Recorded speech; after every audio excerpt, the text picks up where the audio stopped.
Hello students, so we have already covered the kinship part first, and in today's lecture we are going to cover the part second, and along with that we are going to cover the family chapter.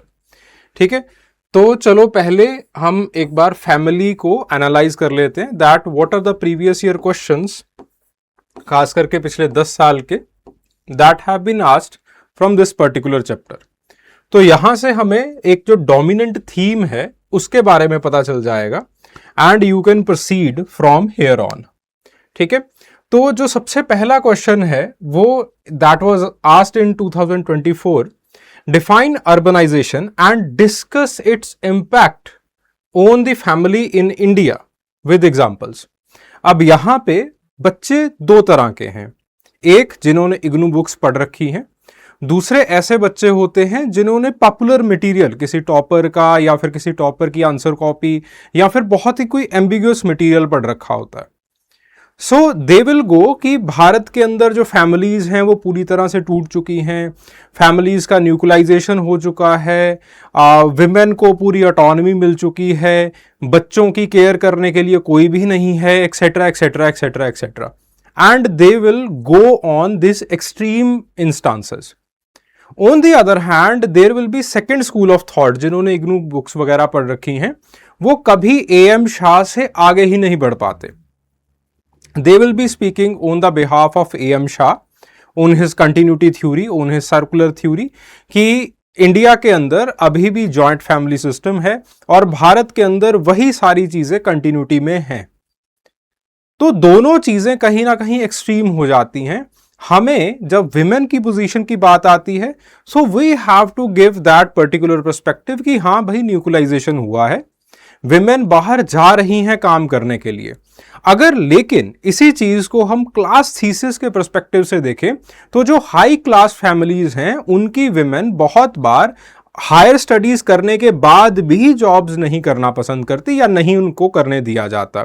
On the other hand, in the lower middle class as well as in the lower class families हम generally ये देखते हैं कि family की मजबूरी की वजह से, खर्चों की वजह से विमेन को बाहर जाना पड़ता है, जिसकी वजह से they have been seeing the double burden.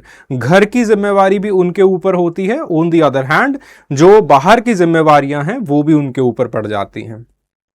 So we have to describe this particular nuance कि ना ही ज्यादा इधर वाले सेक्शन में हमें होना है ना ही इधर वाले सेक्शन में हमें होना है. ठीक है, so this is the question that has been asked. Then the next question, the household and the domestic group. Now अब household or domestic group, again the first thing is that it is the part of the paper or the part of the syllabus itself. तो बार बार जो house hold और domestic group का जो nuance है वहां से questions पूछे जाते हैं. House hold it is basically जब एक छत के नीचे सब लोग रह रहे हो तो उसको हम बेसिकली हाउस होल्ड कहते हैं. Domestic group on the other hand it is more nuanced idea that is based upon the remittances, that is based upon the budget.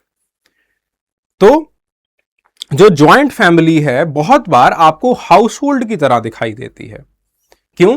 क्योंकि बहुत बार ज्वाइंट फैमिली के अंदर हमें यह दिखाई पड़ता है कि हर एक भाई अपनी अपनी जमीन का हिस्सा लेके साइड पे बैठ जाता है, लेकिन वो सब लोग एक छत के नीचे रहते हैं. सिमिलरली एक हॉस्टल, वो भी कई बार हमें एक हाउस होल्ड की तरह दिखाई देता है because of one mess, because of a feeling of unity in a hostel. और उसी के साथ साथ सब लोगों के अपने अपने अलग अलग बजट्स होते हैं. So there are different domestic groups and there are different household. चलो इस नुआंस के अंदर हम आगे चलेंगे. So the household and domestic groups they are two variants of family. ठीक है, तो ये दो अलग अलग तरह के वेरिएंट्स हैं फैमिली के. Domestic group on one hand it is much more flexible. तो बहुत बार डोमेस्टिक ग्रुप को हम एज एन एसोसिएशन देखते हैं.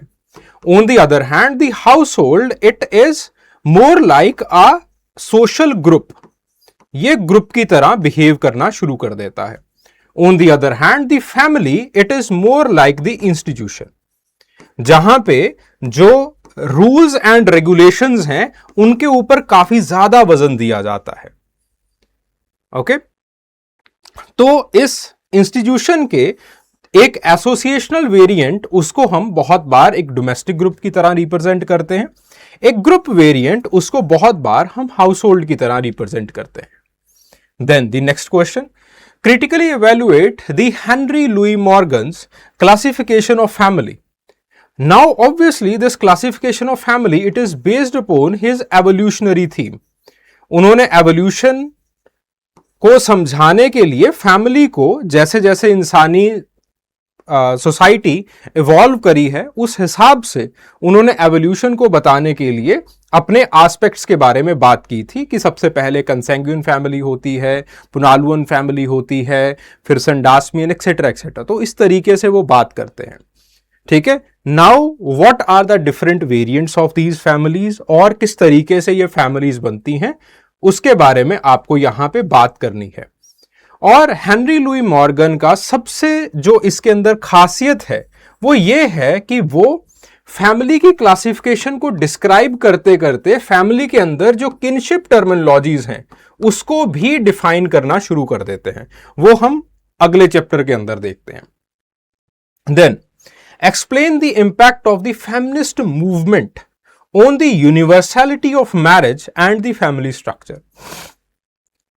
अब फेमिनिस्ट मूवमेंट हुई है वेस्ट के अंदर, जो फेमिनिस्ट मूवमेंट हैं या फिर मूवमेंट्स हैं, they are more society driven, कि मर्द जो हैं वो सब वॉर के अंदर चले गए एंड विमेन पीछे थी। उन्होंने देखा कि मर्दों जितनी जो सैलरी है उनको नहीं मिल रही है, तो उन्होंने इसके लिए एक मूवमेंट स्टार्ट की या मूवमेंट इनिशिएट की। And because of that particular movement, they had to go through the legal reforms. ठीक है, पहले for the universal adult suffrage again एक मूवमेंट हुई। उस मूवमेंट की वजह से there was a legal और political reform that has taken. So जब हम वेस्ट की बात करते हैं तो वेस्ट के अंदर हमें ये एक बॉटम अप अप्रोच दिखाई देती है, बट जैसे ही हम ईस्ट में आते हैं, खास करके इंडिया के अंदर आते हैं, वहां पे the movement it is driven more by the legal reformation. ठीक है, तो सबसे पहले आप देखते हैं that there are certain reformist जो कि ज्यादातर ब्राह्मण मर्द हैं, वो विमेन के लिए मूवमेंट कर रहे हैं, वो विमेन के लिए मूवमेंट बना रहे हैं। फिर उसके बाद कुछ लड़कियां आती हैं, again they are very westernly educated women, खास करके most prominently they are from the higher class and higher caste, तो वो एक मूवमेंट लेके आती हैं। तो इंडिया के अंदर जो एक सोसाइटी ड्रिवन मूवमेंट है उसकी किल्लत है, जिसकी वजह से हमें यह दिखाई पड़ता है कि इंडिया में जो फैमिली का स्ट्रक्चर है, जो एक यूनिवर्सैलिटी ऑफ फैमिली है, वो बहुत हद तक एक कंटिन्यूटी में रही है फेमिनिस्ट मूवमेंट की वजह से भी। जो हम एक डिसोसिएशन है जो हम वेस्ट में देखते हैं कि पूरी तरह से न्यूक्लियाइजेशन हो गया, पूरी तरीके से जो है वो मियाँ बीवी अपने रोल्स को अपनी रिस्पॉन्सिबिलिटीज को डिवाइड कर रहे हैं, वैसी जो चीजें हैं वो हमें भारत के अंदर एज इट इज बनती हुई नहीं दिखाई देती। भारत के अंदर इंडिया में हमें जनरली ये दिखाई देता है that there is a tradition that has been going on, और उस ट्रेडिशन के साथ साथ हम अपने हिसाब से, अपने कंटेक्स्ट के हिसाब से एडिशंस करते चले जा रहे हैं। ठीक है, तो इस मुद्दे के ऊपर यहां पे हमें बहस करनी है या फिर यहां पे हमें आर्गुमेंट्स को पेश करना है। फिर discuss the impact of urbanisation and feminist movements on family in India. ठीक है, बिल्कुल उसी का डेरिवेटिव क्वेश्चन है। Then define family and critically examine the universality of family, यानी कि एक जो यूनिवर्सल डेफिनेशन है वो फैमिली की हो सकती है, और उस यूनिवर्सल डेफिनेशन के हिसाब से क्या फैमिली का जो संस्थान है, इंस्टीट्यूशन है, उसका एक यूनिवर्सलाइजेशन हो सकता है या नहीं हो सकता। ऑब्वियसली जो मर्डॉक ने जो डेफिनेशन दी उसके हिसाब से जो एक यूनिवर्सलाइजेशन है वो नहीं हो सकती है। ठीक है, तो ज्यादातर जो क्वेश्चंस हैं वो फैमिली के स्ट्रक्चर के इर्द गिर्द घूमते हैं। जैसे फैमिली के वेरिएंट्स के बारे में बात कर ली, फिर उसके बाद फैमिली के एवोल्यूशन के बारे में बात कर ली, फिर उसके बाद फैमिली के अंदर मॉडर्न डेज में क्या चेंजेस आ रही हैं, या फिर फैमिली की स्टडी में हमें कितने सारे वेरिएंट्स दिखाई पड़ते हैं। तो मेजरली जो सवाल हैं वो इसी थीम के अराउंड पूछे जा रहे हैं। ठीक है, किनशिप के कुछ क्वेश्चंस रह गए थे हमारे, तो उनको भी हम आज करेंगे, और आज फिलहाल के लिए आर्कियोलॉजी की छुट्टी करेंगे आज के दिन। ठीक है, क्योंकि ये जो 2 चैप्टर्स थे इनको पहले खत्म करना बड़ा इंपॉर्टेंट है, फिर उसके बाद हर एक दिन में एक एक चैप्टर बड़े इजीली होता चला जाएगा। ठीक है, सो द किनशिप, यहां पे अगेन एक कंपैरेटिव एनालिसिस की बात की गई थी between the descent theory and the alliance theory, कि A.R. रेडक्लिफ ब्राउन ने फैमिली या फिर किनशिप को किस तरीके से बताया है, और लेविस स्ट्रॉस ने किनशिप को किस तरीके से बताया है। ठीक है, so this question it has been asked. देन उसके बाद किनशिप टर्मिनोलॉजी के बारे में बात करनी है। अब यहां पे किनशिप टर्मिनोलॉजी के बारे में जब आप बात करेंगे, 2 लोग बहुत इंपॉर्टेंट हैं। पहले हैं मर्डॉक, जिन्होंने क्लासिकल जो किनशिप टर्मिनोलॉजी है उसके बारे में बात की है। अगर आप इनको साइडलाइन कर सकते हैं कर दीजिए, इनको सिर्फ और सिर्फ इंट्रो के अंदर बता दीजिए, क्योंकि अगेन बाद में बहुत सारे क्रिटिसिज्म्स हुए। फिर उसके बाद जो इंपॉर्टेंट है that is Henry Louis Morgan and उसके बाद Alfred Kroeber. So these 2 people they are extremely important, कि इन्होंने किनशिप टर्मिनोलॉजी के बारे में क्या बात की है और किनशिप के जो डिटर्मिनेंट्स हैं वो कौन से दिए हैं। देन उसी के ऊपर अगला सवाल है elucidate the determinants of the kinship terminology. ठीक है, ये इसी के अंदर ज्यादातर डिटर्मिनेंट्स कवर हो जाते हैं। And then bilineal and bilateral descent, यानी कि रिश्तेदारी और आपकी जो फैमिली वाला डिसेंट है उसमें क्या डिफरेंस है और उसमें क्या तालमेल है, इसके बारे में बात करना है। लीनियर और क्लैन दोनों के बीच में क्या संबंध है उसके बारे में हमें बात करनी है। What are the cardinal points of the descent and the alliance theory, basically 7वें क्वेश्चन का ही डेरिवेटिव क्वेश्चन है। ठीक है, देन सिमिलरली डबल डिसेंट का मतलब है कि जब या तो आपको चॉइस मिल जाए या फिर आप दोनों साइड से प्रॉपर्टी और नाम को धारण कर रहे हो। ज्यादातर क्या देखा जाता है, we have seen the unilineal descent. Unilineal descent का मतलब क्या है कि या तो आप फादर साइड से बिलोंग करते हो या फिर मदर साइड से, जो नेम प्रॉपर्टी है वो एक साइड से ही आता है। But on the other hand in the case of the double descent हम क्या देखते हैं कि नेम और प्रॉपर्टी जो है वो दोनों साइड से आ रहा होता है। ठीक है, so this is what we are going to discuss in the kinship. चलिए पहले फैमिली से शुरू करते हैं। वही हमारा एजेंडा रहेगा कि सबसे पहले आपको डायग्राम दिखाया जाए एंड डायग्राम के जरिए जो क्वेश्चन का सेंस है, जो हम आंसर में चाहते हैं, उसको एक बार बता दिया जाए। ठीक है, तो सवाल है define urbanisation and discuss its impact on family in India with examples. Urbanisation को डिफाइन करना है और उसी के साथ साथ उसका क्या इंपैक्ट हमारी इंडियन फैमिलीज के ऊपर हुआ है उसको एग्जाम्पल्स के जरिए बता देना है। चलिए, तो सबसे जो पहली चीज आती है वो ये है दैट अर्बनाइजेशन में क्या हुआ है, क्या मैकेनिज्म्स हैं, और फिर उसके बाद what are the major outcomes. So urbanisation की वजह से ये 5 चीजें आपको यथार्थ दिखाई देती हैं या फिर इंपीरिकली दिखाई देती हैं। पहली है labour migration. Labour migration that has been happening from the rural areas to the urban areas. ठीक है, तो लेबर माइग्रेशन जो है वो आपके पास हो रहा है। And then we have the housing constants. Housing constants का मतलब क्या है कि अर्बन एरियाज के अंदर जो एक स्पेस की किल्लत है वो आ रही है, जिसकी वजह से आप जो बड़ी बड़ी फैमिलीज हैं वो नहीं रख सकते। मार्केट एंट्री की प्रॉब्लम है। मार्केट एंट्री की प्रॉब्लम का मतलब क्या है कि आपके पास आपके पास पहले family he unit of labour हुआ करता था, या फिर जो हाउस होल्ड है वही एक इकोनॉमिक यूनिट हुआ करता था। ठीक है। But on the other hand अब जो फैमिली है वो एक रिप्रोडक्टिव यूनिट बन चुका है, और उसी के साथ साथ हम ये देखते हैं जो इकोनॉमिक यूनिट है that is outside of the household. So the labour market entry it has become very important.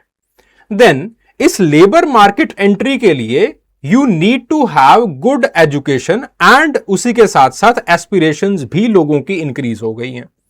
उसी के साथ साथ जो एक ऑटोनॉमिटी है, अब देखो यहां पे फैमिली के बेसिस के ऊपर, हाउस होल्ड के बेसिस के ऊपर आपकी जॉब लग रही है, तो आपके लिए जो सबसे इंपॉर्टेंट है वो क्या हो जाएगा? सबसे इंपॉर्टेंट आपके लिए फैमिली हो जाएगी। बट अब आपकी मैरिट के बेसिस के ऊपर जॉब लग रही है, तो आपके लिए सबसे ज्यादा इंपॉर्टेंट क्या हो जाएगा? मैरिट। ठीक है, तो मैरिट लेने के लिए, नंबर लेने के लिए आपको एक बंद कमरे में आना पड़ेगा, आपको पढ़ाई करनी पड़ेगी। तो द एनोनिमिटी और the individuality it has increased. ठीक है, एंड इन सब चीजों की वजह से हम ये देखते हैं, लेबर माइग्रेशन की वजह से एक भाई अर्बन एरिया के अंदर जा रहा है, एक भाई रूरल एरिया के अंदर रह रहा है। सो the house hold has split.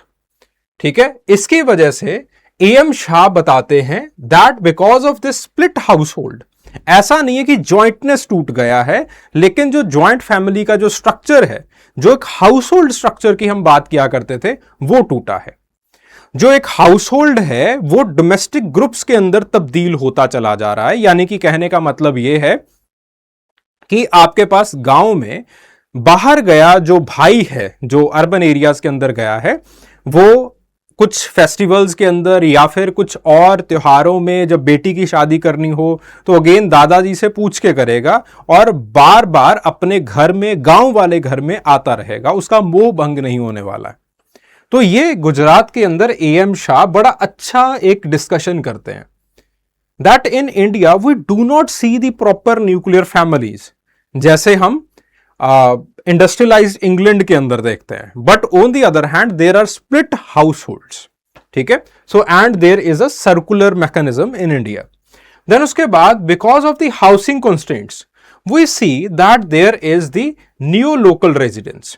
New local residence का मतलब क्या है कि एक भाई वहां पे जाएगा, अर्बन एरिया के अंदर जाएगा, and this has been observed by, Mishra ने भी ऑब्जर्व किया है, और उसी के साथ साथ इसको बंगाल में भी जो है वो ऑब्जर्व किया गया है। ठीक है, तो न्यू लोकल रेजिडेंस का मतलब क्या है कि इन इंडिया कि आपके पास एक भाई जाएगा अर्बन एरिया के अंदर, वहां पे अपनी गृह गृहस्थी बसाएगा, फिर उसके बाद गांव से किसी को पढ़ने के लिए आना होगा, तो वो वहां पे आके रह सकता है। So in India it means that there is the nuclear household plus the kin ties. किसी को जरूरत है कलकत्ता आने की तो वो वहां पे जाकर के पढ़ सकता है। देन उसके बाद मुखर्जी ने ये जो है वो दिया था हमें। ठीक है, देन उसके बाद बात आती है that because of the labour market entry there is the time discipline. Time discipline जो कि लुई वर्थ बड़े अच्छे तरीके से एक्सप्लेन करते हैं। बड़ी बड़ी हमारी जो है वो फैमिली के फंक्शंस हुआ करते थे, हफ्ता हफ्ता मैरिजेस चला करती थी। उन मैरिजेस की वजह से जो एक किन सॉलिडेरिटी है वो बहुत बड़ी हो जाया करती थी, फैमिली की टाइज बहुत बड़ी हो जाया करती थी। तकरीबन हर एक शादी में आप जाया करते थे, हर एक फंक्शन में, हर एक सेलिब्रेशन में आप जाया करते थे, और हफ्ता हफ्ता ऐसे निकल जाता था। लेकिन because of the labour markets and the strict norms of the labour market we have seen that there is the clock, जो कि सबसे इंपॉर्टेंट हो जाता है। तो कर्ता की जो ऑटोनॉमी है इट हैज बीन डिमिनिश्ड। ठीक है, जिसकी वजह से अभी हमारे जो फंक्शंस हैं वो भी छोटे हो चुके हैं। देन उसके बाद एजुकेशन एंड एस्पिरेशंस की वजह से there has been sphere demographic shift. Because of the lower TFR हम ये देख रहे हैं कि जो फैमिलीज का साइज है, even it is a joint family या फिर even it's a joint household, जो फैमिली का साइज है वो छोटा हो रहा है। And then because of the autonomy जो किन्स का सर्वेलेंस था, जो रिश्तेदारों का सर्वेलेंस था, वो कम हो रहा है, वो छोटा होता चला जा रहा है। सो हम ये देख रहे हैं कि फैमिलीज के अंदर रेजिडेंस चेंज हुआ है, ऑटोनॉमी के अंदर शिफ्ट्स आई हैं कि अभी इंडिविजुअलाइजेशन बढ़ रहा है।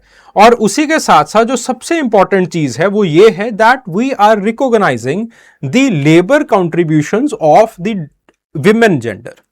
जो आपके पास विमेन है उनके लेबर कॉन्ट्रीब्यूशंस को हम देख रहे हैं, लेकिन उसी के साथ साथ एक नुआंस है। Nuance it has been added by Leela Dube. Leela Dube एक सवाल करती हैं, वो कहती हैं कि कितनी विमेन हैं जिनके पास अपनी जायदाद है, जिनके पास अपना घर है। आप भी देख लीजिए अपने समाज के अंदर जो जायदाद है, जो घर है, वो पतिदेव के नाम होगा। सरकार को लिटरली स्कीम्स इनिशिएट करनी पड़ जाती हैं कि आपको जीएसटी में रिबेट दिया जाएगा, आपको फलां चीज में रिबेट दिया जाएगा कि अगर आप अपनी पत्नी के नाम के ऊपर यह जायदाद लगवाते हैं, लेकिन फिर भी नहीं लगवाते। तो बेसिकली है क्या कि जो ओनरशिप है वो अभी भी बहुत कम है, और उसी के साथ साथ इन्फ्लेशन की वजह से विमेन को बाहर जाके काम करना पड़ रहा है, जिसकी वजह से अगेन डेल्फी कहती हैं दैट द विमेन वर्क, और जो डबल बर्डन है it has increased. So women have been doing 2 shifts, double shifts कर रही हैं, लेकिन उनके पास अभी भी फाइनेंशियल ऑटोनॉमी नहीं है। उसी के साथ साथ इस वजह से कि मर्द भी घर से बाहर है, औरत भी घर से बाहर है, तो बच्चों की जो चाइल्ड केयर है और जो एल्डरली चाइल्ड केयर है वो अभी बहुत ज्यादा क्राइसिस में है। ठीक है, so these are the outcomes that we have seen. अब क्या ऐसा है कि ये सारे के सारे आउटकम्स तकरीबन हर एक क्लास में है इंडिया में? ठीक है, बिल्कुल नहीं। अर्बन मिडिल क्लास के अंदर हम ये देख रहे हैं, अगेन ओबराय भी यही बात कहती हैं, Patricia Oberoi, that there has been companionate marriage ideals, कि लव मैरिजेस के जो चलन हैं वो बढ़ रहे हैं, कि आप अपने हिसाब से अपना कंपेनियन ढूंढने की कोशिश करते हो, लेकिन वो सारी चीजें कास्ट के अंदर होती हैं। तो उसी के साथ साथ वो लव कम अरेंज्ड मैरिज की बात करती हैं कि आपके पास there is a love cum arranged marriage जो कि आपकी कास्ट के अंदर है। उसी के साथ साथ because there are middle class के अंदर सबसे ज्यादा एस्पिरेशंस होती हैं, तो आपके पास जो नियो लोकल हाउस होल्ड है प्लस जो किन टाइज वाले नेटवर्क हैं वो बढ़ते चले जा रहे हैं। और आप जो केयर है, because the care it is in the crisis, तो जो केयर है उसको आप पेड डोमेस्टिक वर्कर्स के थ्रू आउटसोर्स करते चले जा रहे हैं। और उसी के साथ साथ because of the intensive parenting जो चाइल्ड बर्थ हैं वो डिले होते चले जा रहे हैं। यह है अर्बन मिडिल क्लास फैमिली का हाल। जब आप इनफॉर्मल वर्किंग क्लास के पास आ जाते हो, वहां पे हम ये देखते हैं कि आपके पास जो किन सर्वेलेंस है इट हैज इंक्रीज्ड। अगर आप धारावी के अंदर देखो तो वहां पे क्या है that there is a slum area, और एक किन या फिर एक जो एक जाति के या फिर एक किनशिप टाइज के जो लोग हैं वो क्लस्टर के अंदर रह रहे हैं, and because of this clustering आपके पास जो क्राउडेड एरियाज हैं और जो फ्लूइड हाउस होल्ड्स हैं इट हैज इंक्रीज्ड। विमेन का वर्क ऑलमोस्ट कंपल्सरी हो चुका है, and it is not empowerment, rather it is creating deprivation, उस तरह का डबल शिफ्ट। उनकी हेल्थ के ऊपर बहुत खराब इंपैक्ट पड़ रहा है। और चाइल्ड केयर अब यहां पे अपर मिडिल क्लास फैमिलीज के अंदर इट वाज आउटसोर्स्ड, कोई दाई मां रख लेते हैं या फिर कोई आया रख लेते हैं, कुछ रख लिया जाता है। यहां पे तो पैसे है नहीं, तो sibling based child care it has increased. और फैमिली के ऊपर जो रिलायंस है वर्किंग क्लास इनफॉर्मल फैमिलीज का वो बढ़ चुका है। हार्वी कहते हैं क्यों बढ़ चुका है, because family it's a shock absorber.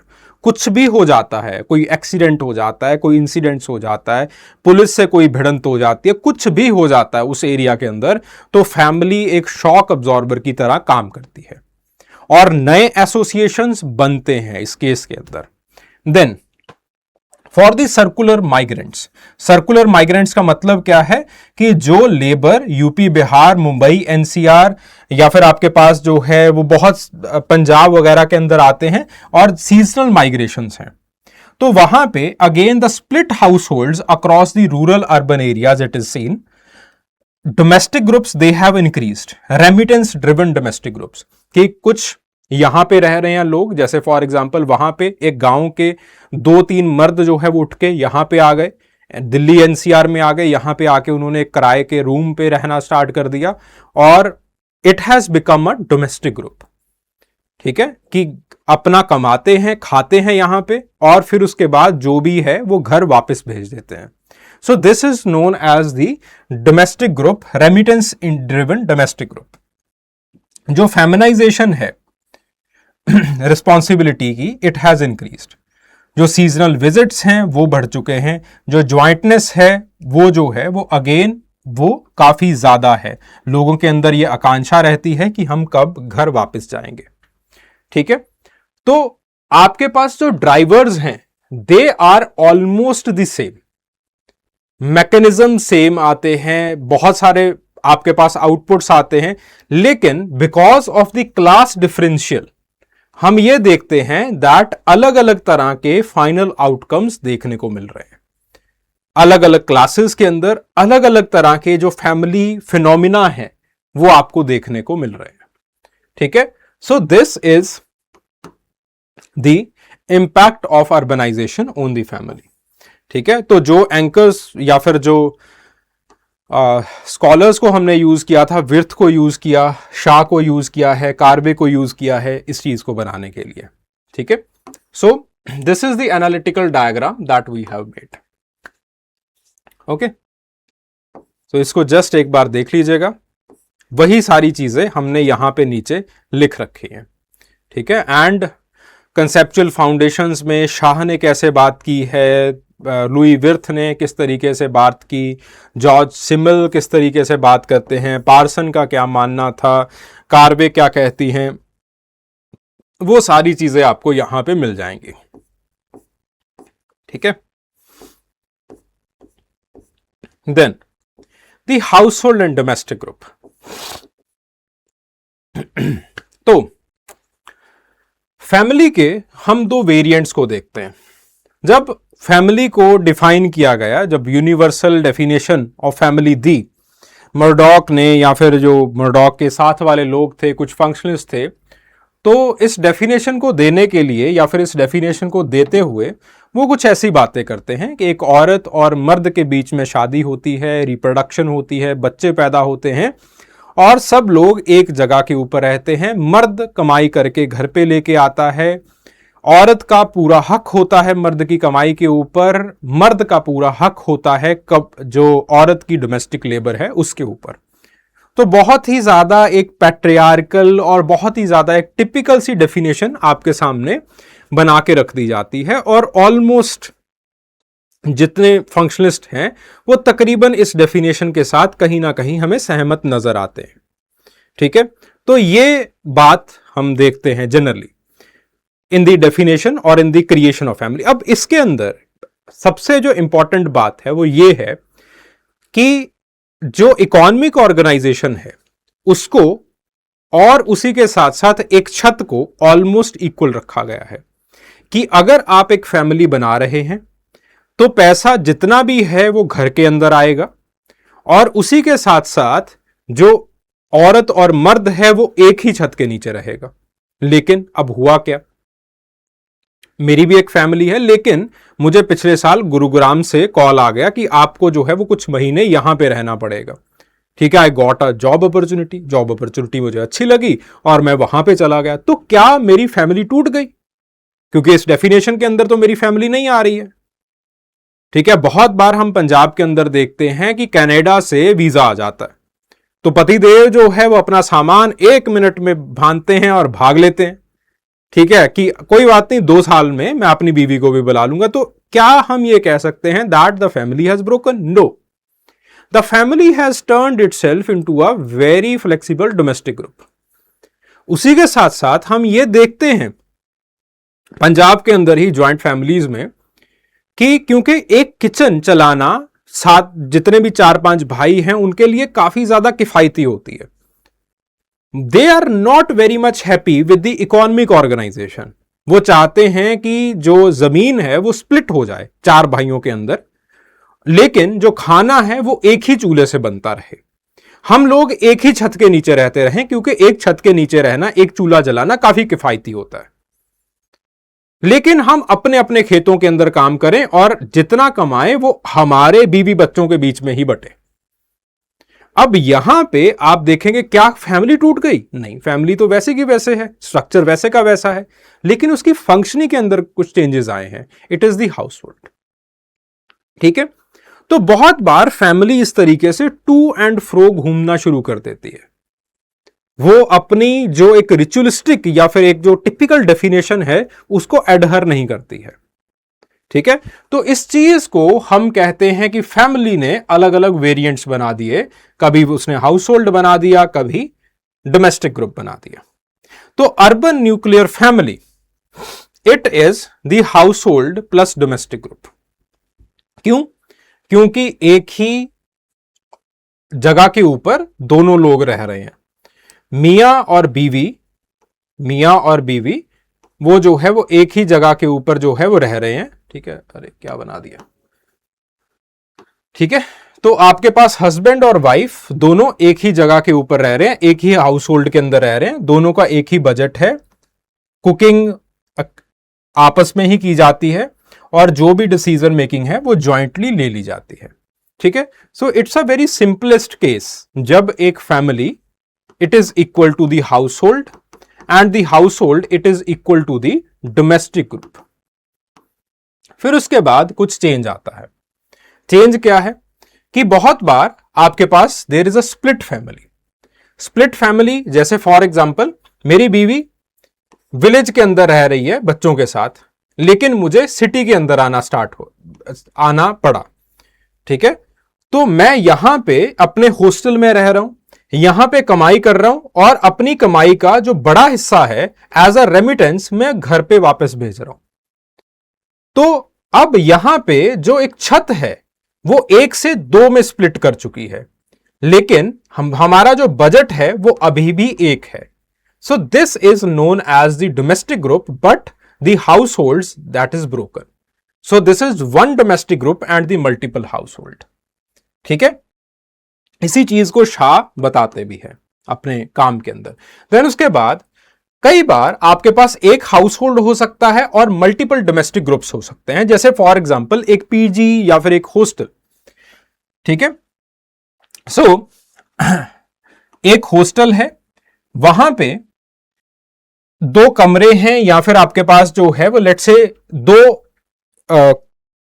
Hostel mats हैं, तो 1 है 2 है, इसको अपने घर से पैसे आ रहे हैं, इसको अपने घर से पैसे आ रहे हैं, लेकिन दोनों एक ही कमरे के अंदर रह रहे हैं।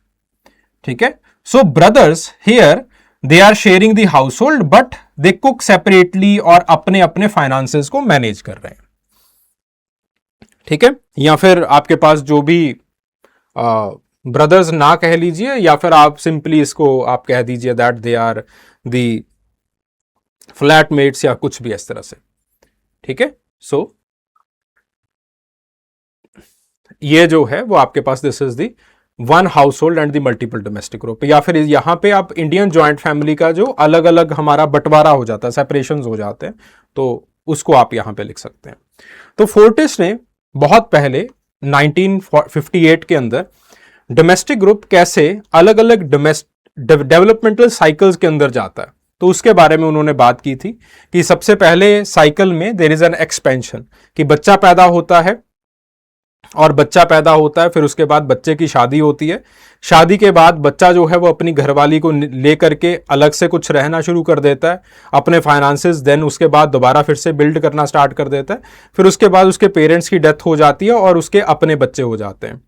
तो इस तरीके से उन्होंने ये बताने की हमें कोशिश की थी दैट जिस फैमिली को आप डिफाइन करने की कोशिश कर रहे हो वो बहुत ज़्यादा फ्लेक्सिबल होती है और उसमें इस तरीके से स्प्लिटिंग, एक्सपेंशन, रिप्लेसमेंट, ये सारी चीज़ें, ये सारे साइकिल्स जो है वो चलते रहते हैं। तो बहुत बार फैमिली एक डोमेस्टिक ग्रुप की तरह आपको दिखाई पड़ती है।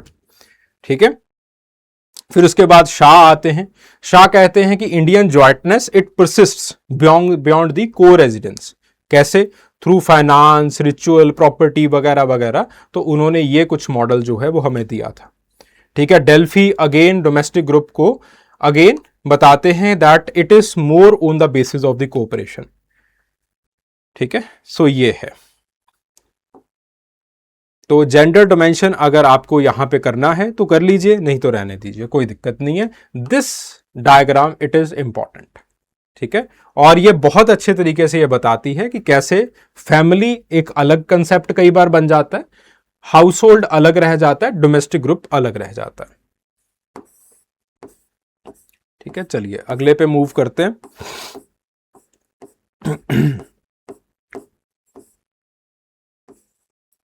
Critically evaluate the Louis Henry Morgan's classification of family.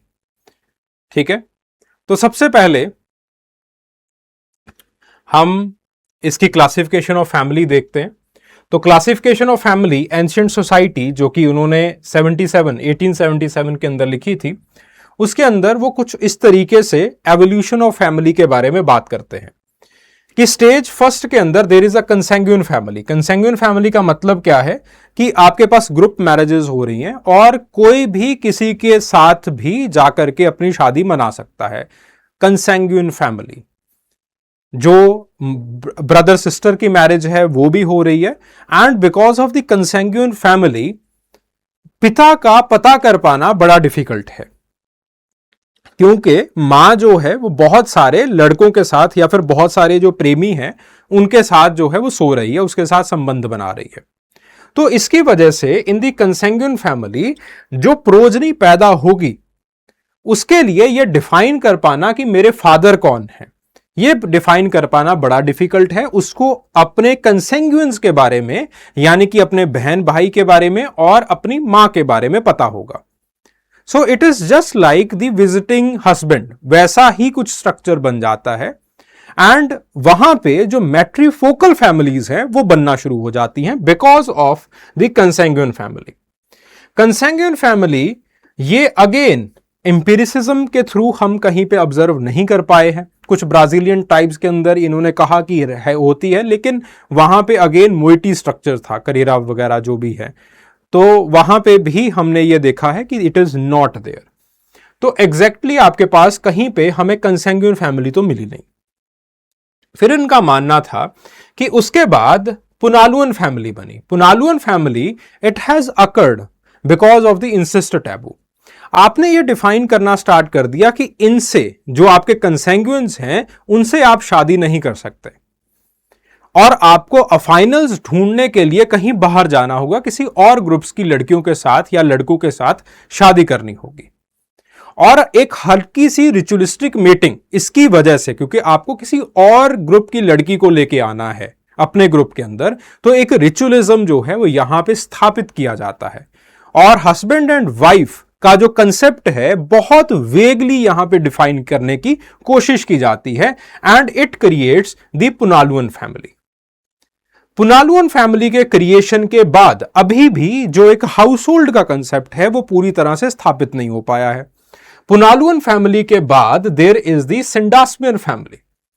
Syndyasmian family के अंदर जो सबसे इंपॉर्टेंट चीज है वो ये है कि आपके पास एक हाउस होल्ड बनता है, एक हस्बैंड एंड वाइफ का नोशन आता है और उसी के साथ साथ बच्चे जो है वो एक हाउस होल्ड के अंदर एक हस्बैंड एंड वाइफ के पास रहना शुरू कर देते हैं। लेकिन उसी के साथ साथ जो डाइवोर्सेस हैं दे आर वेरी इजी, और डाइवोर्सेस इजी होने की वजह से हस्बैंड भी बाहर जा सकता है, वाइफ भी बाहर जा सकती है, और जो फैमिली है वो ओपन मैरिज के अंदर बहुत बार तब्दील हो जाती है। एंड देन उसके बाद धीरे धीरे यहां पे कहते हैं कि जब सिंडास्मियन फैमिली बनती है, इसी दौरान एक बहुत बड़ी टेक्नोलॉजिकल अचीवमेंट होती है, that is known as agriculture. Because of agriculture, because of private property and agriculture, अब मर्द ये नहीं चाहता कि लड़की मेरे बच्चों को लेकर के कहीं बाहर चली जाए, किसी और मर्द के पास बाहर चले जाए, क्योंकि आगे चल के उसको अपने बच्चों की जरूरत है। उसको यह जरूरत है कि कोई मेरा कारोबार संभाले। ठीक है, तो आपके पास उस कारोबार को संभालने के लिए, बच्चों को अपने पास रखने के लिए मेल एक अथॉरिटी एस्टेब्लिश करता है, और वहां पे धीरे धीरे धीरे धीरे जो डाइवोर्सेस हैं उनको बहुत ज्यादा रिस्ट्रिक्ट कर देता है, बहुत ज्यादा डिफिकल्ट बना देता है, and it creates the patriarchal family. ठीक है, यहां पे मर्द धीरे धीरे पोलीगैनी करने शुरू कर देते हैं। ठीक है, अकॉर्डिंग टू मॉर्गन मर्दों की पोलीगैनी होनी स्टार्ट हो जाती है। एंड बिकॉज ऑफ दिस पोलीगैनी बहुत सारे मर्द कहते हैं कि जो अब अमीर हैं, जिनके पास ज्यादा प्राइवेट प्रॉपर्टी है, वो सारी लड़कियां ले जाएंगे, हमारे पास तो कुछ नहीं बचेगा। तो इस चीज को देख करके फिर सोसाइटी इकट्ठी होती है और सोसाइटी कहती है कि देखो ऐसा है, एक मर्द को एक ही लड़की रखनी है, अब एक ही शादी होगी। तो इस तरीके से in the civilisation in the stage fifth monogamous family it starts. तो कुछ ऐसा जो एक लैडर फॉर्मेशन है या फिर ऐसा जो एक क्लासिफिकेशन ऑफ फैमिली है वो हेनरी लुई मॉर्गन देते हैं। अब यहां पे इनके क्रिटिसिज्म क्या है, ये लैडर इतना सुंदर उन्होंने कहानी बनाई, अब कहानी कहां कहां पे फेल कर गई। तो इसके अंदर बहुत सारे हमने इंडियन एग्जांपल्स दिए हैं जो कि इस लैडर से परे हैं, बहुत ही ज्यादा परे हैं। ठीक है, हर एक जो एक इनका लैडर है या फिर इनकी जो एक स्टेज है उसके क्रिटिसिज्म है। सबसे पहली कंसैंग्यूइन फैमिली की बात आती है। पहली चीज, कहीं पे हमें कंसैंग्यूइन फैमिली नहीं मिली। फिर उसके बाद कूलर कहते हैं that women they are treated as the passive markers. बहुत बार हमने हेनरी लुई मॉर्गन और उनके साथ साथ जितने भी लोग हैं जो उनके साथ काम किया करते थे, उनके आसपास उनके सहपाठी थे, तो उस वक्त ज्यादातर विमेन को इन्होंने ऐसे रिप्रेजेंट किया था that they are the passive recipients. Society जैसी कह रही है, विमेन बिल्कुल वैसा ही एक्ट करती है। वेस्टर्न कंट्रीज के अंदर और वेस्टर्न सभ्यता में ऐसा था, लेकिन अगर हम ईस्टर्न सभ्यता की बात करें, क्योंकि ये लोग वेस्ट के पर्सपेक्टिव से लिख रहे हैं, ये सारे इंग्लिश हैं, ये अपने पर्सपेक्टिव से हमें चीजों को लिख के बता रहे हैं कि कुछ ऐसा हुआ होगा कि विमेन को उठा करके लेके जाते होंगे, देवर मियर रेसिपिएंट्स। ठीक है, but on the other hand अगर हम ईस्ट की बात करें या फिर हम अगर बाकी ट्राइबल सोसाइटीज की भी बात करें, हम भी यहां पे देखें तो संबर हुआ करता था। So they were the active agents, women were the active agents. तो फेमिनिस्ट एंथ्रोपोलॉजिस्ट ने इनको क्रिटिसाइज किया है कि इन्होंने अपनी जो वेस्ट की थिंकिंग है उसको तकरीबन सब लोगों के ऊपर थोप दिया है।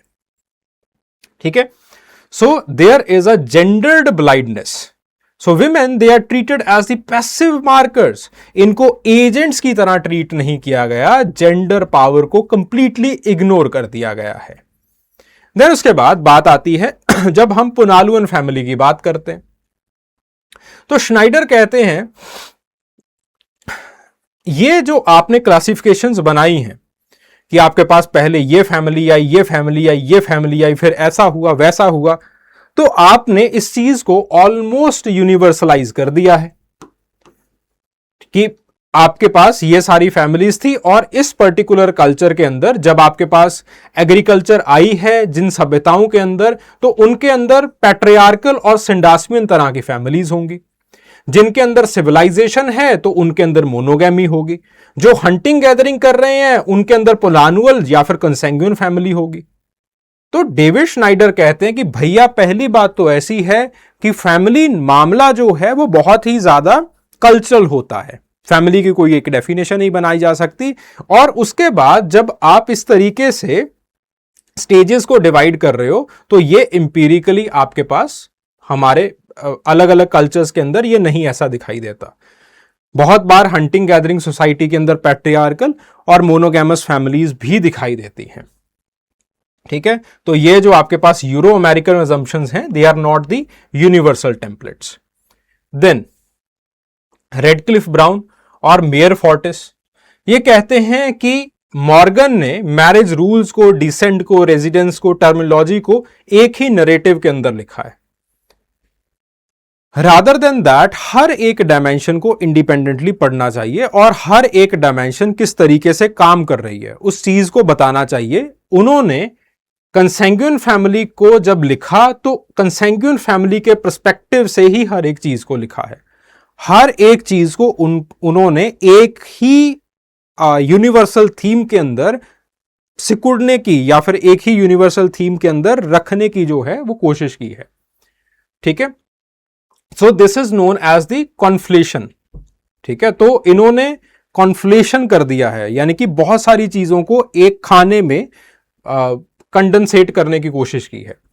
देन मलिनोस्की कहते हैं that rather than this historical analysis, जो इंपॉर्टेंट चीज है वो ये है कि आपको फंक्शनल एनालिसिस करना चाहिए कि फैमिली किस तरीके से काम करती है और फैमिली को किस चीज की जरूरत है।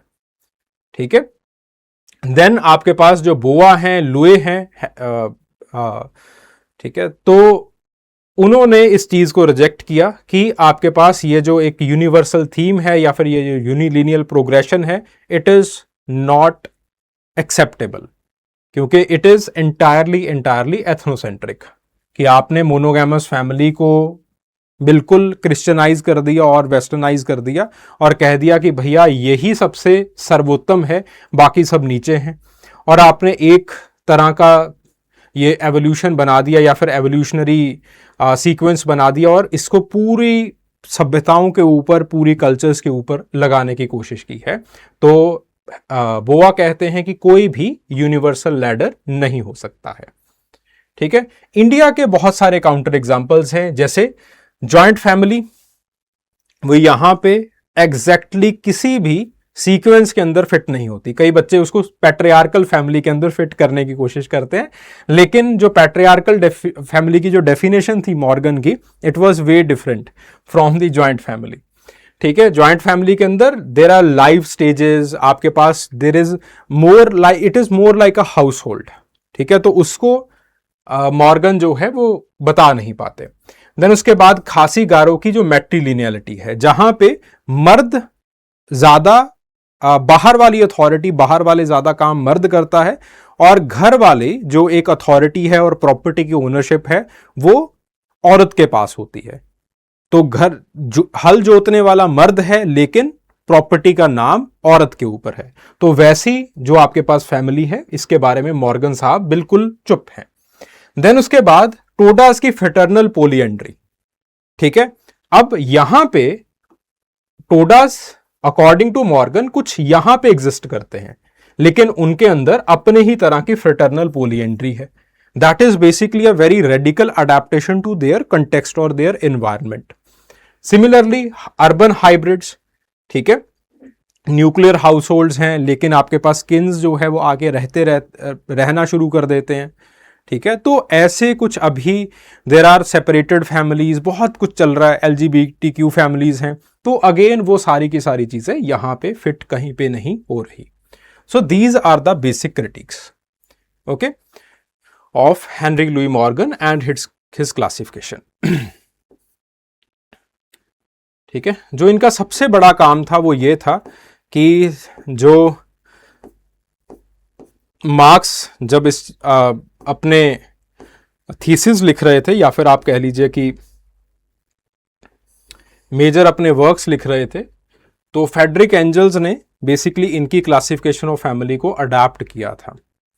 ओके, चलिए अगले सवाल के ऊपर आते हैं। Explain the impact of the feminist movement on the universality of the marriage and family structure. ठीक है, sorry, the impact of the feminist movement on the universality of the marriage and the family structure। तो सबसे पहली बात है कि universality claim कहता क्या है। यूनिवर्सैलिटी क्लेम 3 एक्सेस के ऊपर काम करता है। पहला है आइडियोलॉजी, दूसरा है स्ट्रक्चर, तीसरा है राइट्स एंड लॉज। ठीक है, यूनिवर्सैलिटी का क्लेम यह है कि आइडियोलॉजी में पितृसत्ता होगी, स्ट्रक्चर में जो इकोनॉमिक यूनिट है और जो रिप्रोडक्टिव यूनिट है वो एक ही छत के नीचे रहेगा, एंड लॉज एंड राइट्स में जो अधिकार हैं वो इकोनॉमिक राइट्स हैं वो पुरुष के पास रहेंगे, और जो लॉ है वो बिल्कुल उसी सत्ता के हिसाब से बनेगा। सो this is the universal claim, जो कि अगेन जो मर्डॉक है वो रखते हैं, कि उन्होंने कहा कि जो न्यूक्लियर फैमिली है, जो पैट्रियार्कल न्यूक्लियर फैमिली है, it is universal. Again Malinowski the principle of legitimacy देते हैं कि अगेन अगर शादी इस तरीके से की जाएगी, फैमिली इसी तरीके से बनेगी, तभी बच्चों को लेजिटिमेसी या फिर उसको उनको जो है वो प्रमाणक माना, मतलब सोसाइटी का मेंबर माना जाएगा, नहीं तो इलिजिटिमेट मान लिया जाएगा। ठीक है, तो this is the universal claim. अब उनके अंदर चेंजेस क्या आ रही हैं? तो सबसे पहली चेंज है आइडियोलॉजी की चेंज। विवो वो कहती हैं कि बहुत बार जो मैरिज है और जो फैमिली है वो विमेन के सबऑर्डिनेशन को न्यूट्रलाइज कर देती है। ये कल भी जब हम रेडक्लिफ ब्राउन का क्रिटिकल एनालिसिस कर रहे थे, इस चीज को कल भी हमने देखा था कि कैसे एक फैमिली या फिर एक मैरिज के अंदर with the help of certain rules, with the help of the joking relationship, with the help of the avoidance relationship, उनका जो एक सबऑर्डिनेशन है उसको आइडलाइज कर दिया जाता है कि विमेन ऐसी ही होती हैं, उनको ऐसा ही होना चाहिए। तो इस सबऑर्डिनेशन को न्यूट्रलाइज कर दिया जाता है। फिर उसके बाद बटलर 1990s के अंदर आते हैं और जेंडर परफॉर्मेबिलिटी की बात करते हैं। वो कहते हैं that the gender it is performed, it is not fixed. तो आपके पास जो हेट्रोनॉर्मेटिव फैमिली की बात यहां पे मर्डॉक ने की है कि मर्द और औरत के बीच में रिश्ता होगा, बच्चा पैदा होगा, रिप्रोडक्शन इंपॉर्टेंट है, कॉपुलेशन इंपॉर्टेंट है, और इन सारी चीजों की बात करते हैं, तो बटलर इस चीज को बिल्कुल नेगेट कर देते हैं, कि कर देती हैं। वो कहती हैं कि फैमिली के अंदर खास करके जो आपके पास होमोसेक्सुअल फैमिलीज हैं वहां पे अडॉप्शन होती है, और जो रिप्रोडक्शन है आजकल की फैमिलीज के अंदर इट इज ऑप्शनल। वो आजकल की फैमिलीज को डिफाइन नहीं कर रही है। ठीक है, फिर उसके बाद गेल र्यूबिन आती हैं। गेल र्यूबिन कहती हैं कि ये जो डेफिनेशन है फैमिली की, it is more related to the political economy of sex. कि पॉलिटिक्स ये चाहती है कि आप दो डिवीजन, दो बाइनरीज के अंदर डिस्ट्रीब्यूट हो जाएं। इट इज मोर लाइक कि पॉलिटिक्स अपना बायो पावर बनाना चाहती है और उसके चलते ये सारी चीजों को प्रोपोगेट कर रही है। ठीक है, ये जो है these things they are not natural. तो आइडियोलॉजिकली ये जो डेफिनेशन थी, जो एक पैट्रियार्कल और आपके पास जो होमोनॉर्मेटिव फैमिली की, इसको फेमिनिस्ट मूवमेंट्स ने पूरी तरीके से डिसरप्ट किया है। फिर उसके बाद अगली चीज आती है स्ट्रक्चर की। तो स्ट्रक्चर के अंदर again there are 3 major scholars, Welby, Delphy and Cooler. तो ये जो 3 मेजर स्कॉलर्स हैं वो अगेन स्ट्रक्चर को अब सबसे पहले मर्डॉक स्ट्रक्चर को किस तरीके से डिफाइन करते हैं? स्ट्रक्चर को वो डिफाइन करते हैं एज अ न्यूक्लियर फैमिली, की एक मर्द औरत दोनों के बीच में रिश्ता होगा, बच्चे होंगे, बच्चों को पालेंगे, बच्चे उसी घर में रहेंगे, फिर उसके बाद बड़े होकर के बाहर कहीं जा सकते हैं। तो इस तरीके से मर्डॉक ने यूनिवर्सल स्ट्रक्चर ऑफ फैमिली को बताया। वाल्बी 6 तरह के स्ट्रक्चर्स, जो पैट्रियार्की के स्ट्रक्चर्स हैं, उनको एनालाइज करती हैं। वो कहती हैं कि बेसिकली ये लोग जो आपके पास न्यूक्लियर फैमिली का स्ट्रक्चर है, it is the basic structure और it is the basic site of the patriarchal control, जहां पे विमेन की लेबर, उसकी सेक्सुअलिटी, उसकी मोबिलिटी को कंट्रोल किया जा रहा है। तो जब वाल्बी का ये डायमेंशन, ये जो सोचने का तरीका है वो सामने आता है, तो वहां पे फिर उसके बाद इन सारी चीजों को क्रिटिसाइज किया जाता है। और अगेन हम देखते हैं कि अर्बन फेमिनिस्ट मूवमेंट ने धीरे धीरे धीरे धीरे धीरे धीरे जो एक वॉइस होती है अपने राइट्स को डिफाइन करने की, अपनी रिस्पॉन्सिबिलिटीज को डिफाइन करने की, ठीक है, डिवीजन ऑफ लेबर को रीडिफाइन करने की, फैमिली के अंदर कैसा होना चाहिए, उसको और ज्यादा वोकलाइज किया है। Delphi again domestic mode of production के बारे में बात करती हैं कि अगेन फैमिली जो है it has become the unpaid labour extraction unit, जहां पे जो कोऑपरेशन है वो it has mask the exploitation of women work. ठीक है, कि विमेन को ज्यादा से ज्यादा एक्सप्लॉयट किया जाता है कोऑपरेशन के नाम के ऊपर। ठीक है, और अगेन कूलर भी यही कहती हैं कि जेंडर को कंस्ट्रक्ट किया जाता है, विमेन को बचपन से यह बताना शुरू कर दिया जाता है कि भैया ये तुम्हारा पत्नी धर्म है, ठीक है, ऐसे नहीं करोगी तो तुम्हें दोजक नसीब होगा। ठीक है, तो ऐसी चीजों के बारे में जब बताया जाता है तो जेंडर इट इज कंस्ट्रक्टेड। ठीक है, तो स्ट्रक्चर को अगेन जो फेमिनिस्ट मूवमेंट्स हैं उन्होंने रीडिफाइन करने की कोशिश की है। देन फिर उसके बाद लॉज एंड राइट्स। सबसे इंपॉर्टेंट चीज आती है द डोमेस्टिक वायलेंस और the acts against the domestic violence. ठीक है, over the period of time India के अंदर भी और बाकी कंट्रीज के अंदर भी डोमेस्टिक वायलेंस के अगेंस्ट एक्ट्स बनाए गए हैं। इसकी वजह से जो एक फैमिली को प्राइवेट अफेयर की बात की जाती थी कि गवर्नमेंट यहां से बाहर रहेगी, गवर्नमेंट हमारे बेडरूम के अंदर नहीं आ सकती, गवर्नमेंट हमारी चार दीवारी के अंदर नहीं आ सकती, वो जो एक डिवीजन है वो टूटा है। ठीक है, अब गवर्नमेंट ने ये निर्धारित कर दिया with the help of the sexual exploitation या फिर आपके पास ये डोमेस्टिक जो वायलेंस के एक्ट्स हैं, इसके थ्रू ये डेमोन्स्ट्रेट कर दिया है कि अभी गवर्नमेंट आपके फैमिली के स्ट्रक्चर को, आपके फैमिली के कंडक्ट को डिफाइन और रीडिफाइन कर सकती है। ठीक है, फिर उसके बाद the Hindu succession amendment act. यहां पे अगेन विमेन को bargaining power regarding the authority and property वो मिला है। ठीक है, क्योंकि अगेन आप लीला दुबे को पढ़िए तो लीला दुबे क्या कहती हैं कि विमेन के पास अथॉरिटी नहीं है, प्रॉपर्टी राइट्स नहीं है, जिसकी वजह से वो काम तो बहुत करती हैं लेकिन उनके पास कुछ ज्यादा से नहीं है। वो they are not able to redefine the mode of production. ठीक है, इस चीज को वो रीडिफाइन नहीं कर पा रही हैं। तो अभी हिंदू सक्सेशन एक्ट की वजह से वो होपफुली आगे चल के कर पाएंगी। देन उसके बाद रिप्रोडक्टिव राइट्स एंड ARTs, जो आपके पास रिप्रोडक्टिव टेक्नोलॉजीज हैं, इनकी वजह से विमेन का अधिकार अपनी बॉडीज के ऊपर बढ़ा है कि कब वो चाइल्ड बियर करना चाहती हैं, कितने बच्चे वो बियर करना चाहती हैं, कैसे बच्चे पैदा करना चाहती हैं।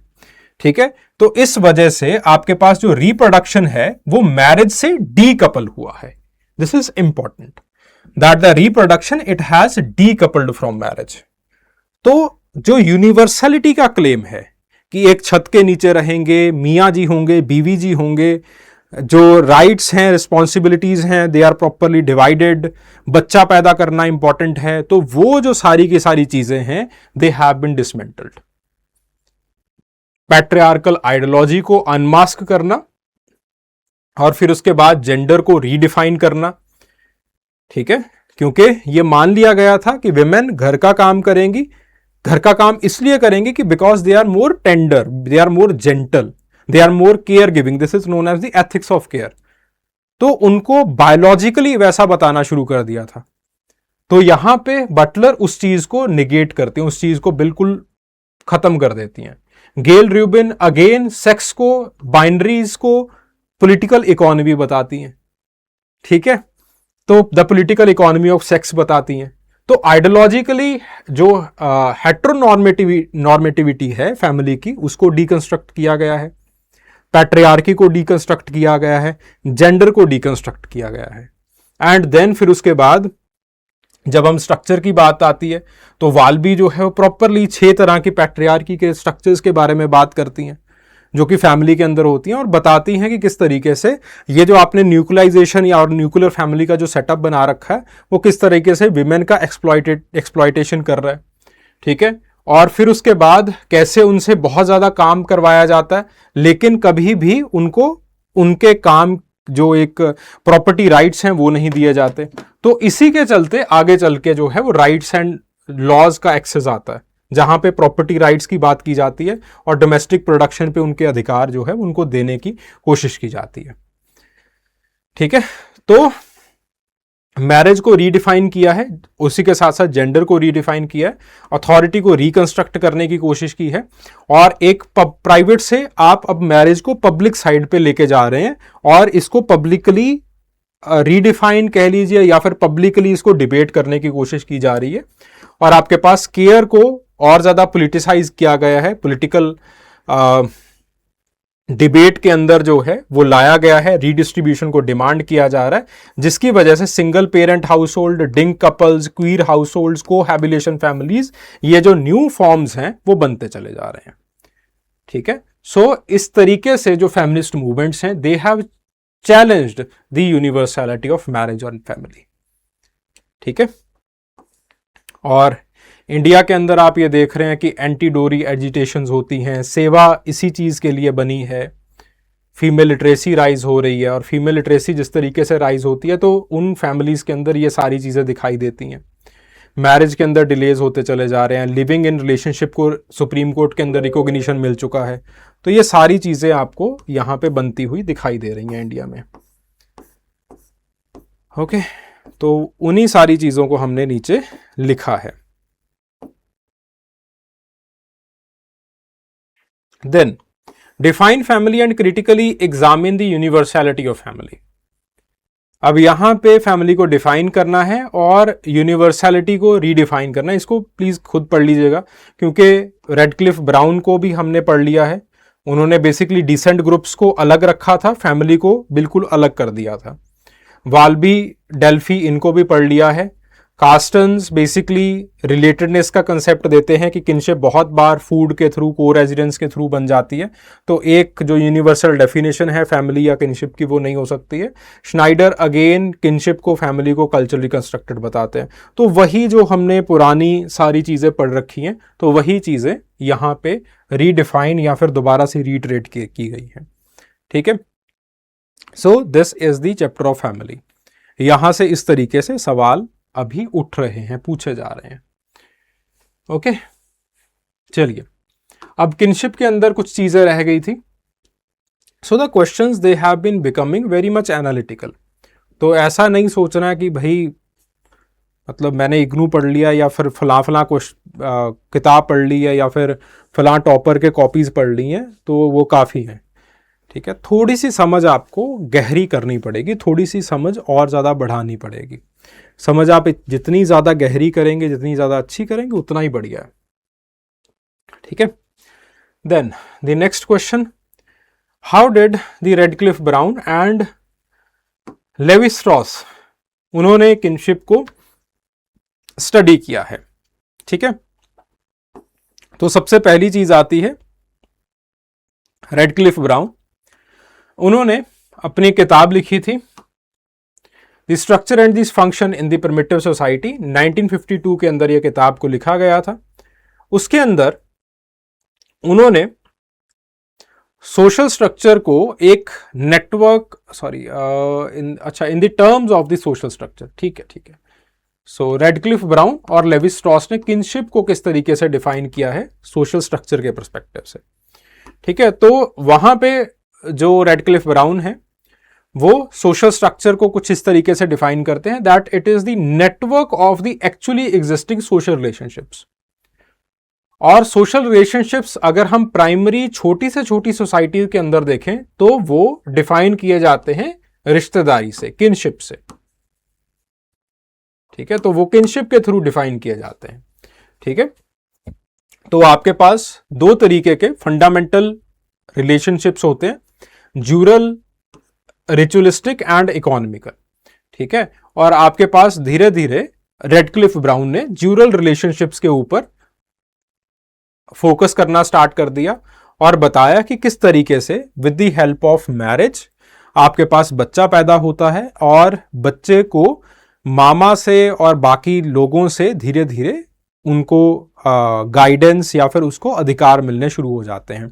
उसको उसके स्टेटस के बारे में बताया जाता है, उसको उसकी रिस्पॉन्सिबिलिटीज के बारे में बताया जाता है, और इस तरीके से with the help of descent बच्चा पैदा करने के साथ और बच्चे को नई चीजें सिखाने के साथ आप सोशल नेटवर्क या फिर सोशल रिलेशंस का नेटवर्क बनाते हैं and it creates the social structure. ठीक है, तो वो किन रोल्स को बहुत इंपॉर्टेंट मानते हैं? वो मानते हैं that the descent it is very important. So according to him, अगर आप किसी से शादी करना चाहते हैं तो शादी करवाने के लिए सबसे बड़ा जो हाथ होगा वो आपके पास आपके किनशिप नेटवर्क का होगा।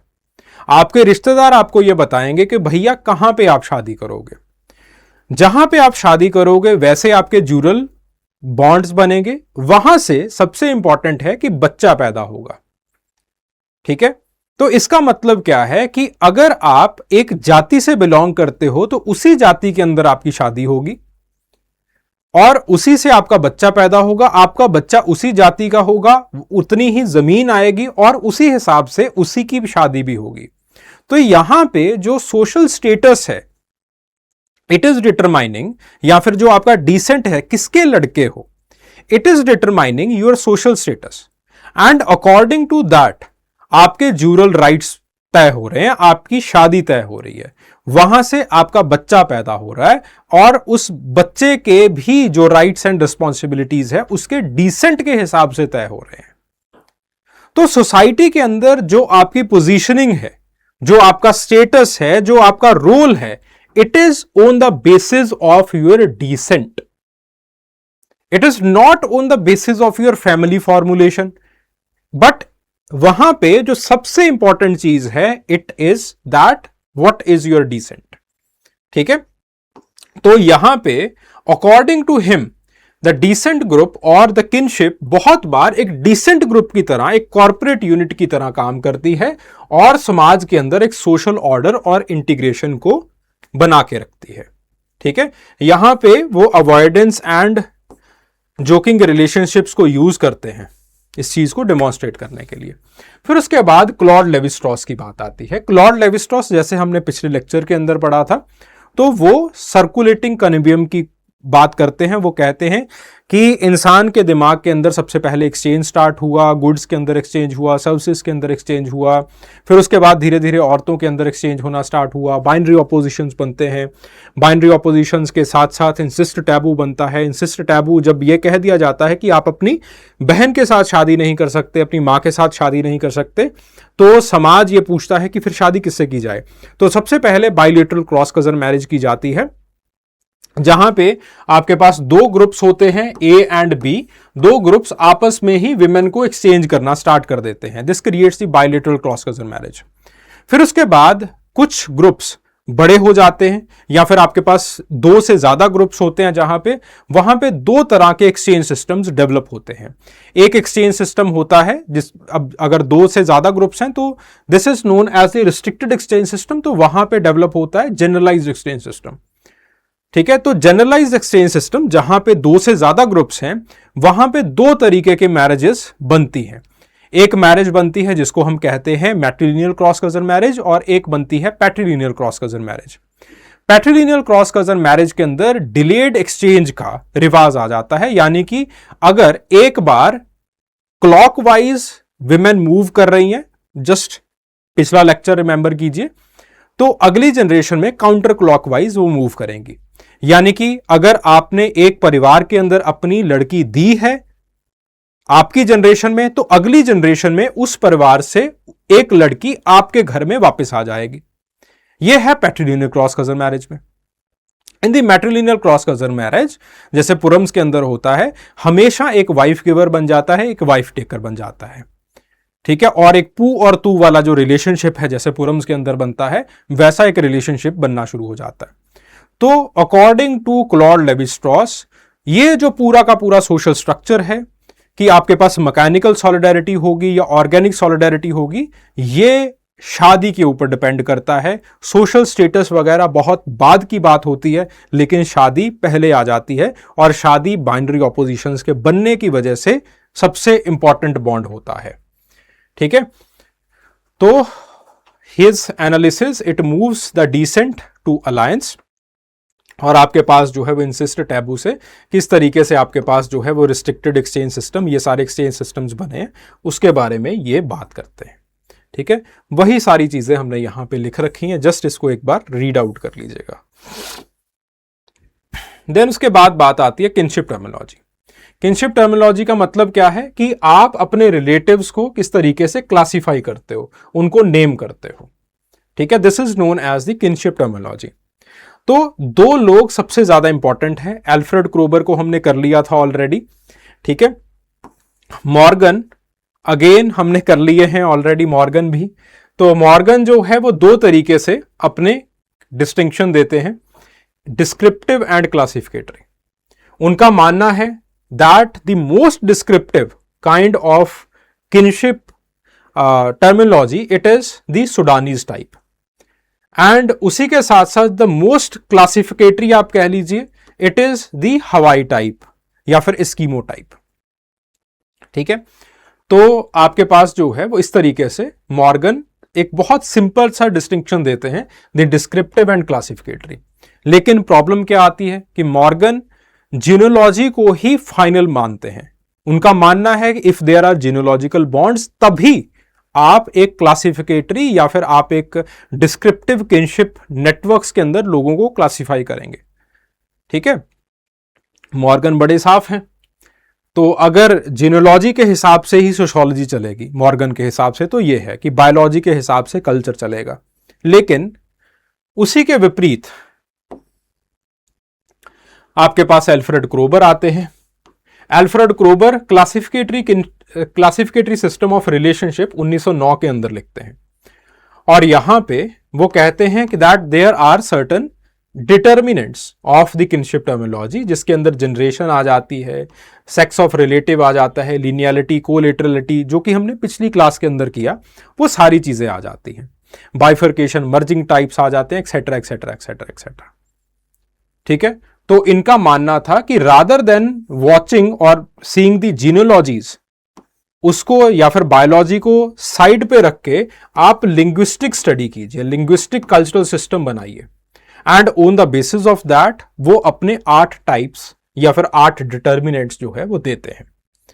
इन्हीं 8 डिटर्मिनेंट्स को उठाते हैं हमारे मिस्टर मर्डॉक, और फाइनली मिस्टर मर्डॉक कहते हैं दैट मेरे पास अलग अलग तरह के किनशिप सिस्टम्स या फिर किनशिप टर्मिनोलॉजी सिस्टम्स बन चुके हैं, जिसके अंदर हवाइन्स आ जाते हैं, एस्किमोज आ जाते हैं, इरोकोज आ जाते हैं, सुडानीज आ जाते हैं, क्रोज आ जाते हैं, ओमाहाज आ जाते हैं, द्राविडियंस आ जाते हैं। ठीक है, हवाइन्स जहां पे जनरेशन सबसे इंपॉर्टेंट हो जाती है। ठीक है, एस्किमोज जहां पे न्यूक्लियर फैमिली और कोलेटरल ट्विंस, कोलेटरल किन्स को सबसे ज्यादा क्लासिफाई किया जाता है। इरोकोज जहां पे पैरेलल कजन्स को डिस्टिंग्विश किया जाता है, लेकिन जो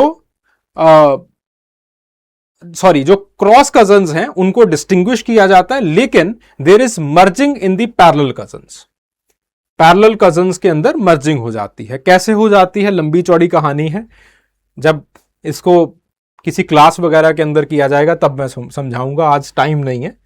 ठीक है, सुडानीज के अंदर सबको डिस्क्राइब कर दिया जाता है। क्रो इट इज बेसिकली बिल्कुल रेसिप्रोकल, जो कि इरोकोज के अंदर है। यहां पे आपके पास जो है वो पैट्रिलिनियल और मैट्रिलिनियल लाइंस को बिल्कुल सेपरेट कर दिया जाता है। ठीक है, तो अलग अलग आपके पास सिस्टम्स बन जाते हैं। ठीक है, Hawaiians, Eskimos, Iroquois, Sudanese, Omaha, Crow, Dravidian, तो ऐसा। ठीक है, तो ये है so kinship terminology and social organisation. Kinship terminology basically आपके पास ये बताती है कि आपकी सोशल ऑर्गेनाइजेशन कैसी होगी। जैसे for example Dravidian kinship terminology के अंदर हम देखें, ये साफ साफ ये बता देती है किसके साथ आप शादी कर सकते हो और किसके साथ आप शादी नहीं कर सकते।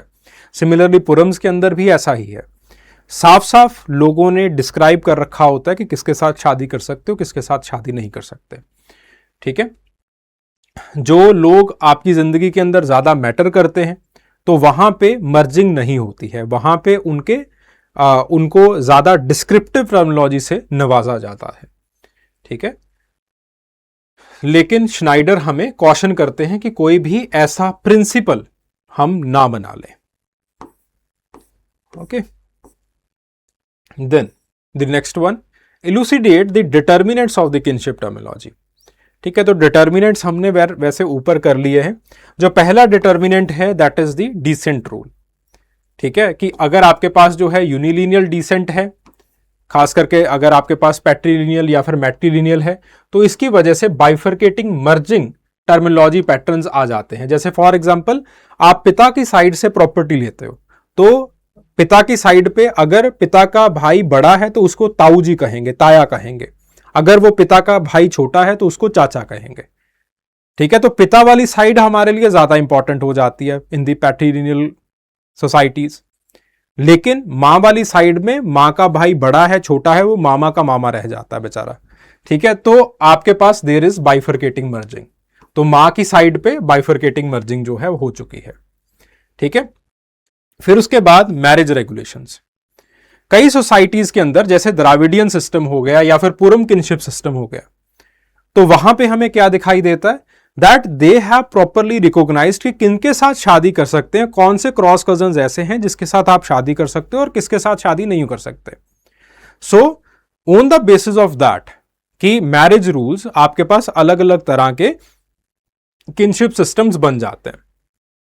देन रेजिडेंस पैटर्न, अक्सर आप ये देखते हो कि आपके पास जिस रेजिडेंस के अंदर आप मूव कर रहे होते हो वहां पे क्लासिफिकेटरी सिस्टम्स ज्यादा हो जाते हैं। जैसे for example patrilocal residence ज्यादातर नॉर्थ इंडिया के अंदर होता है, तो नॉर्थ इंडिया के अंदर जो पिता वाली साइड है पहले ही वो क्लासिफिकेटरी सिस्टम में है। उसके बाद अगर आप औरत के साइड से बीवी, अपनी बीवी के साइड से देखोगे तो वहां पे भी आपके पास जो है वो अलग अलग तरह के जो डिस्क्रिप्टिव्स हैं वो दिखाई देंगे, ससुर, सास, जेठ, जेठानी, देवर, देवरानी, ननद, एक्सेट्रा एक्सेट्रा। तो यहां पे प्रॉपर एक डिस्क्रिप्टिव सिस्टम आपको दिखाई देगा। But on the other hand neo local residence के अंदर अगर आप देखते हैं तो वहां पे आपके पास क्लासिफिकेटरी, कजन्स, वैसा वैसा, अंकल, आंट्स, वैसी चीजें ज्यादा दिखाई देंगी। ठीक है, देन उसके बाद बात आती है इनहेरिटेंस, प्रॉपर्टी, कोऑपरेट ग्रुप्स। जैसे फॉर एग्जांपल ओमाहा के अंदर दी mother side it is more squid across the generations. जैसे मदर ब्रदर और मदर ब्रदर सन को, दोनों को आप एक ही टर्म से बताते हो, ज्यादातर दोनों को सन ही कहा जाता है। मामे के लड़के को, ठीक है, आपके पास जो है वो मदर ब्रदर को, मामा को और मामा के लड़के को और अपने लड़के को, तीनों को एक ही ज्यादातर जो है वो एक ही टर्मिनोलॉजी के साथ तीनों को सन ही कहा जाता है, या फिर तीनों को कोई एक ही टर्मिनोलॉजी के साथ जो है बुलाया जाएगा। तो इसका मतलब क्या है कि तीनों के साथ जो रिश्ता है या फिर तीनों की जो रिस्पॉन्सिबिलिटी है इट इज ऑलमोस्ट सिमिलर। ठीक है, सो जो कोऑपरेट ग्रुप है जहां पे बन रहा है वहां पे ज्यादातर क्लासिफिकेटरी सिस्टम्स जो है वो आ जाएंगे। ठीक है, देन उसके बाद there is the ritualistic structure. जहां पे there are proper ritualistic structures वहां पे जनरेशन सेट सिस्टम्स जो है वो लागू होते हैं। जैसे फॉर एग्जांपल अफ्रीकन सोसाइटीज देख लीजिए, या फिर आपके पास जो हवाइन सोसाइटीज हैं दैट आर हाईली रिचुअलाइज्ड। तो उनके अंदर क्या होता है कि क्योंकि पिता साइड पे ज्यादातर रिचुअल्स होते हैं, तो पिता वाली साइड, पिता और जो नीचे वाली जो जनरेशन है दोनों को बिल्कुल क्लासिफाई कर दिया जाता है अच्छे तरीके से। देन उसके बाद the demography and the household form. अगर आप ज्वाइंट हाउस होल्ड के अंदर रह रहे हैं तो इसका मतलब यह है कि सबका अपना अपना एक इंपॉर्टेंस है, और उनका इंपॉर्टेंस देने के लिए आप उनको प्रॉपरली एक डिस्क्रिप्टिव सिस्टम से नवाजोगे। आप उनको जो उनका रिश्तेदारी वाला जो एक टर्मिनोलॉजी है वो आप देंगे। ठीक है, so here the relative age distinction it becomes important. चाचा और ताया वाला, ठीक है, बड़ा भाई छोटा भाई वाला, वो जो है वो प्रॉपर हो जाता है। ठीक है, देन उसके बाद बात आती है the cultural construct and social change. जैसे जैसे लैंग्वेज के अंदर चेंज आता है, जैसे जैसे कल्चर के अंदर चेंज आता है, तो जो टर्मिनोलॉजीज हैं वो भी चेंज होना शुरू हो जाती हैं। ठीक है, so that is it. So these are the determinants. Then उसके बाद अगली बात आती है the bilineal and the bilateral descents. ठीक है, तो बाइलिनियल डिसेंट का मतलब क्या है, या फिर डबल डिसेंट का मतलब क्या है कि आप प्रॉपर्टी की बात कर रहे हैं। ठीक है, आप ये देख पा रहे हैं कि मदर साइड से क्या आ रहा है और फादर साइड से क्या आ रहा है। ठीक है, क्या चीज फादर साइड से ट्रेस हो रही है और क्या चीज जो है वो मदर साइड से आ रही है। जैसे फॉर एग्जांपल याकोज ऑफ नाइजीरिया, तो यहां पे दो ग्रुप्स आते हैं, एक पैट्रिलिनियल ग्रुप बन जाता है, एक मैट्रिलिनियल ग्रुप बन जाता है। ठीक है, और एक लड़का जो है वो फादर साइड से भी कुछ चीजों को, जैसे लैंड है वो फादर साइड से लेता है। ठीक है, उसी के साथ साथ जो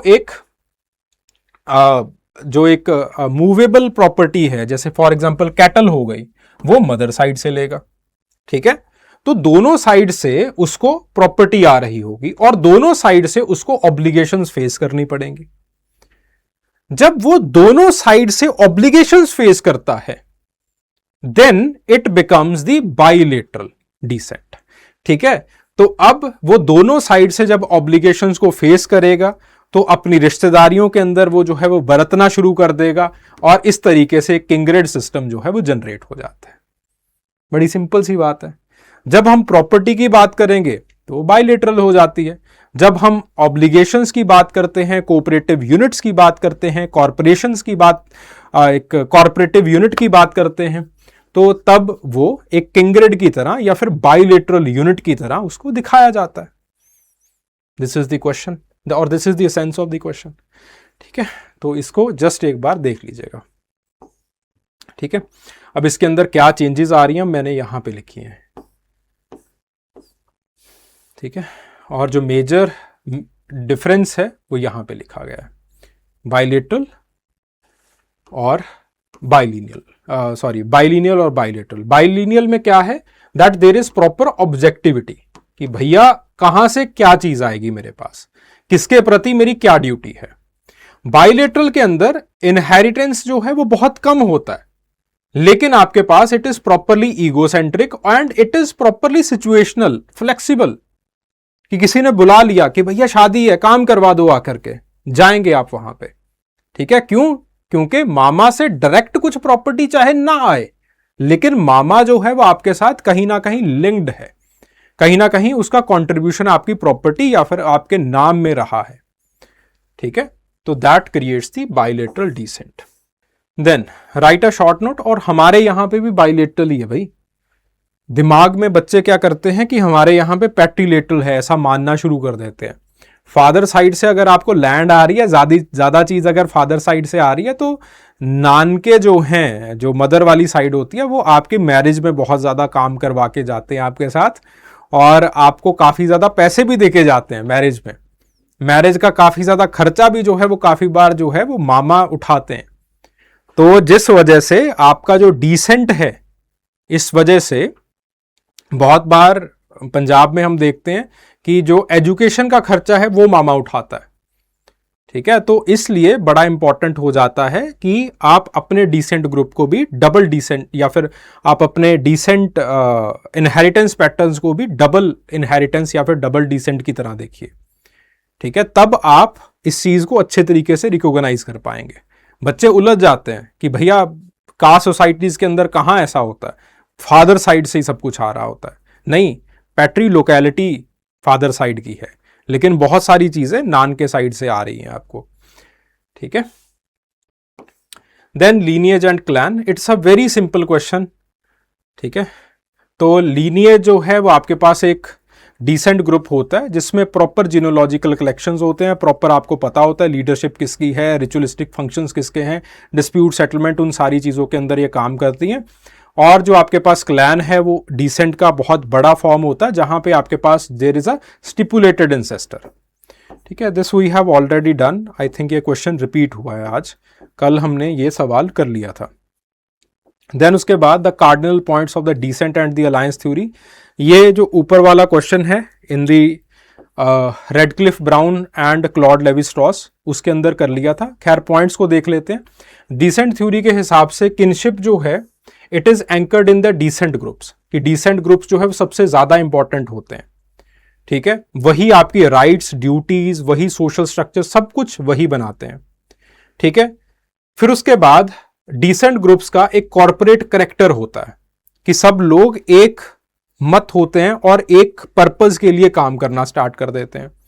उसी के साथ साथ there is a proper segmentary lineage. Segmentary lineage का मतलब क्या है कि एक टेरिटरी होगी जो कि एक डिसेंट ग्रुप को बिलोंग करती है, उसके अंदर अपनी अपनी लीनिएज के हिसाब से लोग इस तरीके से अपनी जमीन को बांटना शुरू कर देते हैं। तो यहां पे डिसेंट आप कहां पे रहोगे, आप किसके साथ शादी करोगे, किसके साथ आप किसका समर्थन करोगे, किसके साथ आप काम करवाओगे, ये सारी चीजें क्योंकि डिसेंट ही तय कर रहा है, तो इसलिए descent according to them it is the base of the social structure in the society. ठीक है, तो ये बात है। फिर उसके बाद अलायंस थ्योरी की बात आती है। इसको श्नाइडर, लीच सब ने क्रिटिसाइज किया है, क्रिटिसिज्म के ऊपर नहीं जाते हैं। अलायंस थ्योरी की बात आती है जो कि कहते हैं कि इंसिस्ट टैबू और उसके बाद जो मैरिज एक्सचेंज सिस्टम स्टार्ट हुए उसी की वजह से सोशल स्ट्रक्चर और सोशल सॉलिडारिटी तय होती है। ठीक है, तो these are the cardinal points. तो इसको पढ़ लीजिएगा, we have already done them previously. ठीक है जी। And the next question double descent, double descent भी हो चुका है ऊपर। ठीक है, so these are the previous year questions. Okay, तो मेजॉरिटी जो एनालिटिकल थीम्स हैं जहां जहां पे मुझे लगता है कि आपको प्रॉब्लम्स आएंगी, so that we have done. बाकी जस्ट इसको एक बार रीड कर लीजिएगा, अगर ना भी प्रॉब्लम फिर भी प्रॉब्लम आ रही हो तो you can ask me directly. तो आपके जो टेलीग्राम ग्रुप्स हैं उसके अंदर मैं एक्टिव ही होता हूँ, तो वहाँ पे आप मुझसे पूछ सकते हैं। ठीक है, चलिए, thank you very much, thank you.